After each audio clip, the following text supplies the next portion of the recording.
A joint security team comprising of the police, operatives, and members of the Anambra Vigilante Group have arrested members of a gang that allegedly killed Justice Azuka, a member of the Anambra State House of Assembly, who was kidnapped on the December 24th in Onitsha on his way home for the Christmas celebrations with his family. Now, the security team earlier discovered his decomposing body at the Second Niger Bridge. And for there, adding from tip-off, they went on action and arrested those that were allegedly responsible for this heinous act. In fact, they collected 100 million naira from his family and still went ahead to kill him. Now, those arrested, there is a reason I want to talk about this issue.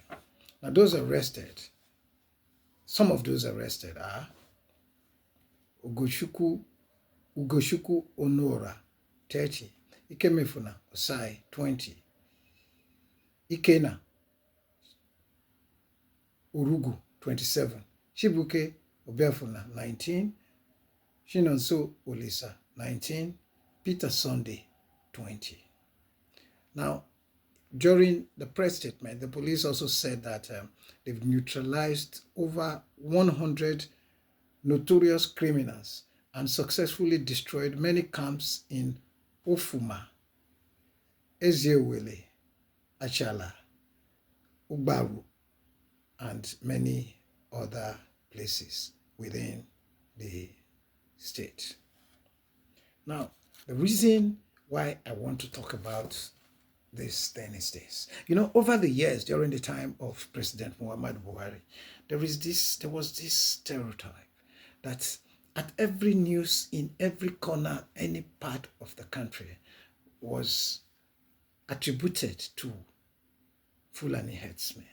The impression we tried to create then was like, oh, maybe as Buhari, a Fulani man came into power, all criminals within Nigeria went on retirement. They resigned and say, okay, handed over the baton to the Fulani headsmen and say, go ahead. If we remember vividly, it was in the name of these Fulani headsmen activities that led to the formation of the Eastern Security Network by Nnamdi Kanu, which has in turn turned to a bone in their throat that now have camps where the people, Igbo people within Igbo land, are barbecued, buried, slaughtered, and all manner of things, that you now have the flesh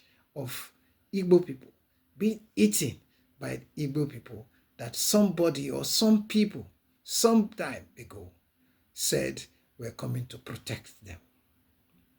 Now, this thing went on for a whole long time. And when some of us condemned this manner of stereotypes, because you can see it, it's not just in Igbo land, it was everywhere. You see along the Lagos-Benin Express Road, anything happening, people stand and shout, oh, it's Fulani herdsmen. Even if they rob in anywhere, oh, it's Fulani herdsmen. If this one happened, oh, it's Fulani herdsmen. But one thing I've been wondering is that since Buhari left power, it's like the Fulani herdsmen, they went with him because we no longer hear them.